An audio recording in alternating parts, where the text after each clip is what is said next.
raised in California. I have always been exposed to our cultural resources. As I grew older, I started becoming more familiar with the red abalone. It wasn't until adulthood did I start to realize the impact that today's society has had on their species. I have not had a chance to harvest any abalone, and so I've not been able to engage in all of my traditional practices, and it's frustrating. So we need to pray for them. We need to remember that they are our relatives, and we help each other. We sustain each other, and we need to be responsible with being good stewards of the ocean and respecting the waters.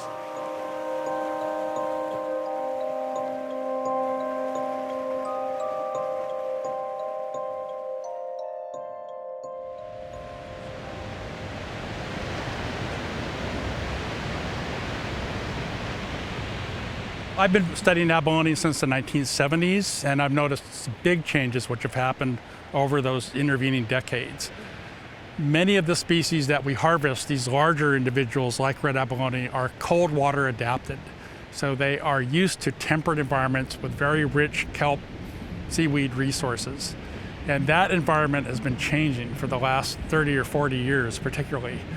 And so as it changes, conditions that are ripe for healthy abalone stocks have also deteriorated, which is why a lot of the fisheries are now closed worldwide. I'm Dr. Brian Tissot. I used to be the director of the Humboldt State University Marine Lab. I was born in California and raised in California, and spent most of my life studying abalone as well as other things. The anatomy of abalone, which is one of the things that attracted me, is that they're basically big marine snails. So except though instead of a high arc spiral shell, what you see is they're very flattened, and that creates a very large foot. Their foot helps them attach because they typically live in very wave-swept or current-swept environments. And that's partially because they're adapted to eating seaweeds. They're capturing pieces of kelp that are drifting by in the current, which requires a high volume of kelp for them to survive with that strategy. But they're used to that, and kelp forests are very productive. And so that foot is a big part of their anatomy, and then what you see off of that is a bunch of little tentacles, which is what's called off their epipodium, so they can sense their environment 360 degrees, and they can tell if there's predators that want to eat them. You know, like humans, a lot of things want to eat abalone, right? Lobsters, crabs, sea otters, and so they're very sensitive to things sneaking up on them trying to eat them. The foot is a big part of what you go after when you're trying to eat an abalone. And of course, all of that is contained in this beautiful mother of pearl shell, which is coveted all over the world, and all the species are so different and so beautiful. I love to look at something beautiful, and I love to create beautiful things. That's what makes me the happiest. As a California Indian basket maker and regalia maker, I often use abalone in the things that I create. Abalone is very much featured as decorative elements hanging at the end of strands of shells. It's such a foundational part of our culture. It is like California Indian culture. It is indigenous beauty. And it was shared all across this state and outside of what are now the state boundaries. So it was appreciated and sought after thousands of miles from here. It eventually traded and traveled.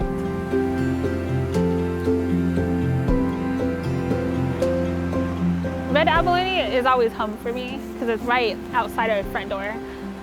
We've been here, and I could go to Library of Congress and find a story from 1780 from my grandma from right here. I went to an archaeological site in Mandan, North Dakota, and there was red abalone disc earrings there. And at the time, I had the same earrings on, and so my friend who was from there was like, "Oh my gosh, it's like you were here 5,000 years ago." I was like, "Yes, this is a huge trade network that has went over the North American continent for thousands of years."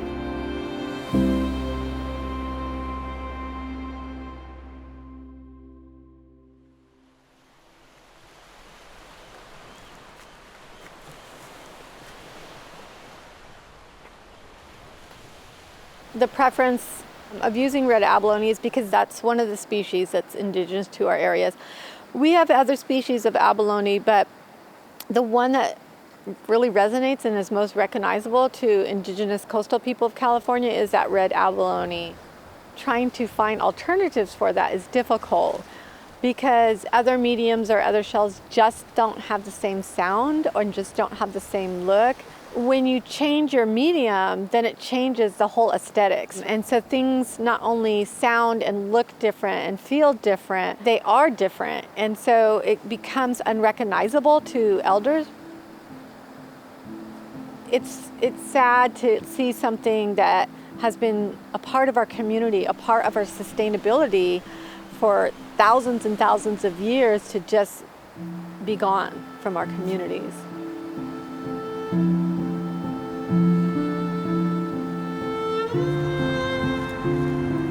I have randomly found broken pieces of abalone, but I just happen to be very fortunate that a lot of friends over the years and acquaintances, once they learned what I do, started keeping their eyes open for abalone shells at flea markets in the Bay Area. I just feel that the stash, so to speak, that I have in my garage is like a bank for the future. That's how I've always thought of them. As someone who works in place-based art, my work is reliant upon the resources that I need from my community to continue those art forms that have been passed on for generations. Whether that's stones or gems or coral or any other types of medium that artists use, it's becoming increasingly difficult to access those materials because of climate change. And so looking at how then do we teach or pass on place-based arts to younger generations if we don't have access to those materials. The older I get, of course, the more I think about the importance of these traditions and carrying on into the future and trying to share the things I've learned with younger generations.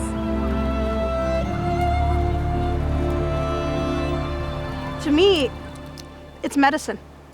It's what my ancestors and my community ate. It's what we used. It's what we teach with. It's how we represent ourselves. It's what gives us good energy. It's a way to share, because part of our cultural protocols is gifting. When it comes to gift giving, abalone is very significant, as well as whatever else we have that is in abundance and of resource. To offer gifts or to offer medicine is a good way to connect community. It's so worth it to give somebody some food or to pick some medicine, to make them tea, to bring them something that gives them a little bit of comfort. Just like everybody has their position and place in the community, there's other people whose job it is to provide the food. It's your duty to try to help them. And I mean, it could be a phone call, it could be traditional food. Usually if they're sick, like physically, they want traditional food. It makes them feel good, especially if they think they're about to cross over to the next world and meet their family. It calms their spirit because they're scared to die. And so you want to give that. Somebody might have, several dozen abalone, but they're sharing it with a large group of people. And it's really not like that person is disproportionately picking the abalone. It's that's the person that is gathering for that whole community, for that event. And it's supposed to bring honor to that person. My experience with abalone diving, it revolved around my family. It was never a sport really or a competition. It was more of just for the enjoyment and providing food for the larger family as a whole, because not everyone dove for abalone, but a lot of people enjoyed eating abalone. And so there's that whole community around it, and our family was definitely part of that.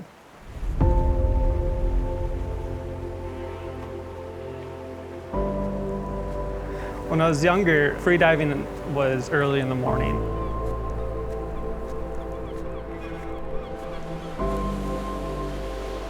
Typically involves just you in a wetsuit because the water is cold, a weight belt with a partner, and typically you're going out with a tube or some form of kayak or something to put your abalone in.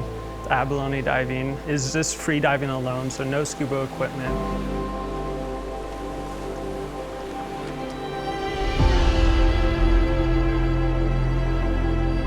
It involves is diving down, holding your breath on snorkel, and you have one tool, and that's a dive iron. And using that dive iron, you gotta be quick on releasing the abalone because the abalone will just clamp down onto the rock if they know or feel the presence of something else in the water. And so you use a dive iron to pluck off the abalone from the rocks, and then you bring it back up to the surface, and then you can keep it in your dive tube or kayak.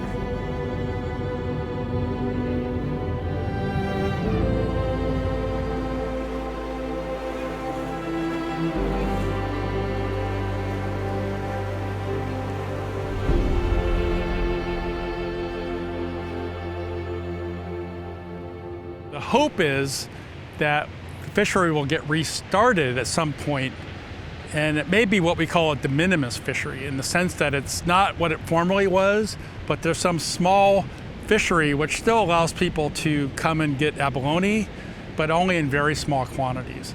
But over the years, then you can get back in here. And this is important for cultural reasons. People love abalone, they love to be involved, that's the whole hunt.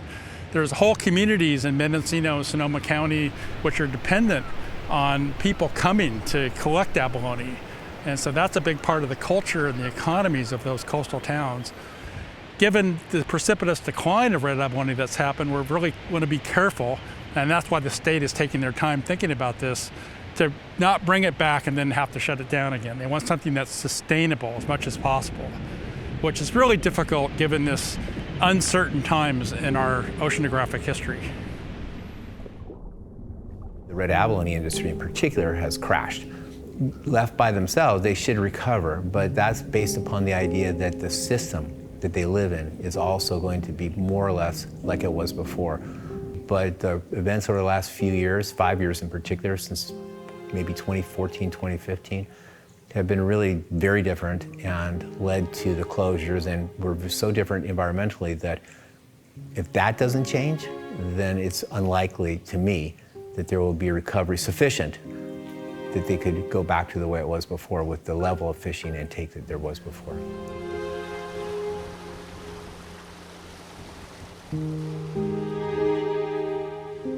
The key thing is the warming of the ocean. And so we've always had kind of cold and warm years. We've had El Nino years and non-El Nino years. But what has happened is the frequency of these warming events is becoming more and more to the sense where we're almost always in some kind of warming or cooling environment. And that's not healthy for cold water species, which most California species are, adapted to their typical environment.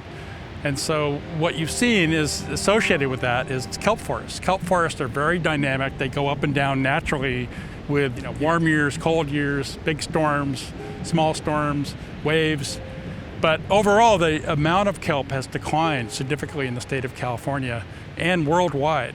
So now we see just a fraction of the kelp forest that we used to have.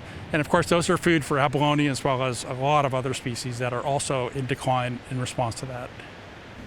We started seeing sea stars just disintegrating underwater. So we saw this progression of disease ripping through the community. And it was really creepy because you'd see these half stars walking around and other things eating them.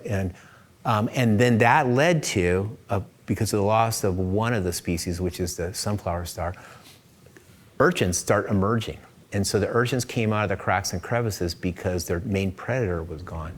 And so they come out, and then the kelp started going away. And when the kelp starts going away, then the urchins get even more aggressive because there's no food, and they come out in these kind of lines, these huge numbers, and start mowing down everything, turning areas into urchin barrens.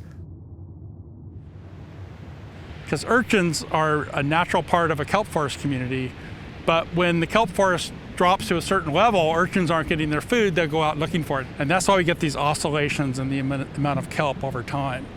And when you don't have these top predators eating the urchins, what happens then is the urchins are not in check. And they have helped damage the kelp forest significantly, and that, of course, impacts everything that depends on kelp, particularly abalone. Abalone and urchins are pretty different in one important way. When urchins get hungry, they go rogue, and when they go rogue, they have a thing called a lantern, which is the kind of a device that they can feed with. They can just tear up stuff, and so they'll go, and oftentimes they will, they're eating everything in sight. But with like kelps have these things that are like branches, what we call stipes, and there's bulbs of air on them, and they hold it upright. When an urchin clips it at the bottom, the whole thing just floats away. And so they get a little bit of food, but the rest of it kind of floats to the surface and it floats away, or they eat the whole thing. Abalone don't have that ability. They really do rely upon drift. And so when the drift goes away, because the urchins are clearing out everything, they really don't have much to go on. They need the kelp or whatever the algae is in the system. And so they can't do the same thing as urchins. And they are not, in any stretch of imagination, immortal. They will shrink and decay, and they'll sometimes get diseased as they get starving, and then that disease can be transmitted. And so when they start going, they go fast. The big aspect, and I think what a lot of people are missing today, are those kelp forests and those moments of being underwater and looking up and seeing the sun and seeing the kelp, seeing all the fish and the wildlife that's out there. And that's one thing I miss. But more so than that too is the community itself in Mendocino has changed since the abalone fisheries has closed. And that's a sad thing to see, especially growing up. Restaurants that I used to go to as a kid are now closed. And the one dive shop in Northern California, in Mendocino, is now closed as well. And that's a huge heartbreak to the community as a whole. The most remarkable thing to me is how this area, the red abalone sport diving area, fundamentally changes when the season is in place. So you would go up there to Mendocino or further north or further south, and out of abalone season, and the campgrounds would be largely empty. And there would be a little bit of, kind of tourism, but the place would be quiet. And when you go up there during season, at least when there was a season, it was a completely different place, because this is one of the fisheries where almost everyone had access to it. Everyone could go to the shoreline. And there were campgrounds, and people went to the same campgrounds year after year, and they took their kids to them, and they grew up and they took their kids to them. And they camped next to each other, and for a week or 2 weeks they would be there, and it was like a culture that emerged. It supported a lot of the kind of the businesses up there for that short period of time when there was abalone being collected. And it was just something that I think brought people together that would never have seen each other. Some people came from Modesto, some people came from Mendocino, but they were all together and having a good time. And so it was really, that was the hardest part when they shut it down, was to think that all these people and that part of their life was gone.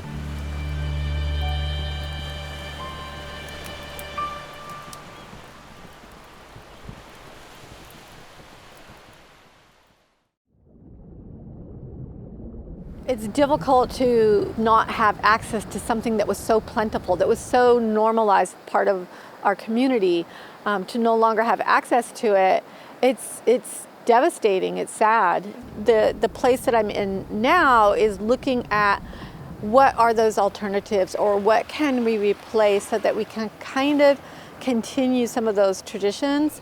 Climate change is going to create shifts and pivots for a lot of people in a lot of industries. And people have to be willing to say, let this rest and do something else.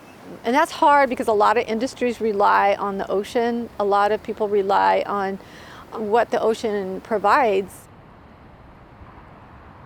Right now we're entering year 3 of a kelp forest restoration project. And so this project is state funded by the state of California. And our goal is to really understand if kelp forests can be recovered at certain places. What could we possibly do on our actions as humans to keep kelp from disappearing any more than it already has? So in this particular example, we're manipulating the urchin density, so the number of urchin on a reef, down to as low as we can get it, which is around 2 urchin per meter square. And so we're trying to understand if a system that is manipulated in urchin density could be flipped back to some form of kelp forest state, and how does the ecosystem respond to those changes, and are we helping or are we hurting? We do know from places all over the world that kelp restoration is a practice, it's a cultural practice, and so part of the back end of it is also how we as a society or in this space culturally accept maybe these practices that could come into play for restoration.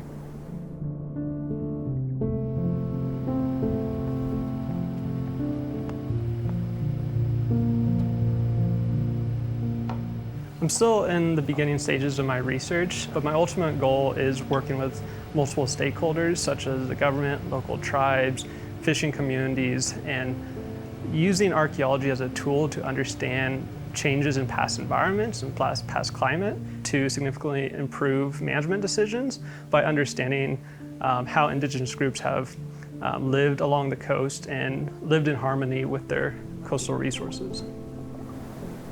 Globally, there's a lot of momentum around kelp forest restoration, so I think there's a lot that we can learn from other cultures and places who have entered this new phase, which is a phase devoid of kelp. So I think there's that humility in saying, potentially we need help in doing this, and going out to others and saying what has worked for you, what hasn't worked for you. They're doing something to better understand what's the best way to potentially resolve this. The way we're doing it now might not be the best way, and I think that's an important aspect of archaeology and working with indigenous tribes and learning about past ways, particularly how people have been stewards of the land and coastal resources. And I think understanding that might provide us with new ideas on how to approach managing these resources today and opening up to fisheries as a whole for all sorts of communities to enjoy. I think policy-wise, leaning into what has potentially worked in other places and being open-minded to pilot testing those out in our spaces is probably a really good next step.